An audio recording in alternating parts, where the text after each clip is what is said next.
आप थोड़ा सा साइड में हो जाओ सभी। अमित सर थोड़ा सा संदीप सर पॉइंटर करा पॉइंटर करा। रुकिए सर, अभी लाइव आ गया ना। माइक खाली प्रमोद तू साहेबांच्या समोर येतोय। अरे प्रमोद, अरे यार ठीक आहे, चला ओके रोली। जानकर साहेब, तुम्ही संजय राऊत साहेबांची भेट घेतली, उद्या तुमचं आंदोलन होणार आहे, तुम्ही निवडणूक आयुक्तांची देखील भेट घेणार आहात, पण त्या पार्श्वभूमीवरती भेटीगाठी आणि संजय राऊतांची पहिली भेट काय चर्चा? नाही, नक्कीच महाराष्ट्रामध्ये ईव्हीएमच्या माध्यमातून या महाराष्ट्राची वाट कशी लावली आणि आमच्या महाराष्ट्रामध्ये मार्कडवाडी असेल, धानोरे असेल, प्रत्येक गावामध्ये जो उठाव झाला त्याच पद्धतीचं वातावरण सगळ्या महाराष्ट्रामध्ये आहे आणि याचा कुठं ना कुठंतरी शोध घेतला पाहिजे। दिल्लीची निवडणूक आहे, या निवडणुकीच्या माध्यमामधून त्यांना दिल्लीमध्ये पकडायचं किंवा उद्या बिहार आणि इतर गोवा काय राज्याच्या निवडणुका आहेत त्यामध्ये पकडायचं। चोर हा कुठं ना कुठंतरी पकडला जातोच, म्हणून आज पहिल्यांदा रात्री आम्ही आलो। संजय राऊत साहेब आमचे नेते आहेत, गेले अनेक वर्षे अनेक दिवस ते लढाया करतायत, अगदी जेलमध्ये सुद्धा त्यांना टाकून त्यांचा आवाज दाबण्याचा प्रयत्न केला, पण ते ज्याही हिमतीनं लढले त्याच हिमतीनं आम्ही सुद्धा लढतोय, परिणामाची चिंता न करता लढतोय।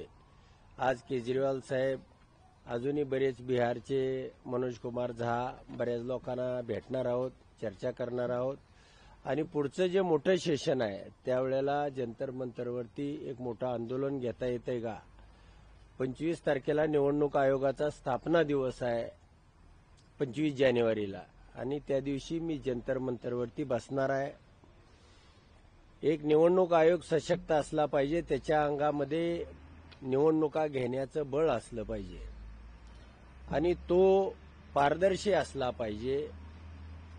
अशा पद्धतीची व्यवस्था या देशामध्ये तयार करणं, निर्माण करणं आणि आता महाराष्ट्रामध्ये ज्याही पद्धतीने यांनी मताची चोरी केली आणि त्यामध्ये जिंकणारे पराभूत केले आणि पराभूत जिंकून टाकले, म्हणजे जे 10-5 हजारांना पराभूत होणारे होते ते लाखाच्या फरकाने आले आणि जे लाखाच्या फरकाने माझ्यासारखे निवडून येणार होते ते बरेचसे पराभूत झाले, माझ्यासारखे काटावर आले आणि म्हणून या दिल्लीमध्ये सगळ्यांच्या भेटीगाठी घेऊन आम्ही पुढचं धोरण ठरवू।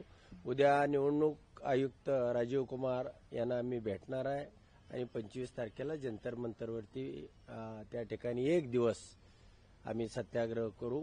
आज पहिली भेट आहे, काय घडलं महाराष्ट्रामध्ये त्याचा डाटा मी संजय राऊत साहेबांना देतो। धानोरे गावात 1 मिनिट, 25 तारखेच्या आंदोलनात कोण कोण सोबत असणार आहे? नाही, आता चर्चा होईल, 2-3 दिवस आहे दिल्लीमध्ये, सगळ्यांशी भेटल्यानंतर आमची कॉन्स्टिट्यूशन क्लबला प्रेस होईल, त्यामध्ये आम्ही ती जाहीर करू कोण कोण बसणार आहेत आणि कुणीही नाही बसला तरी मी 3 लाख लोकांचा प्रतिनिधी आहे, मी बसलो म्हणजे 3 लाख लोक बसले असं समजून चालायचं। एक गावानंतर दुसरं गाव हात वरती करून वोटिंग सिनॅरिओ करतोय, धानोरे गावात आता आपण हात वर करून वोटिंग झालंय, नेमकं त्याचे थोडे डिटेल्स आणि काय झालेलं?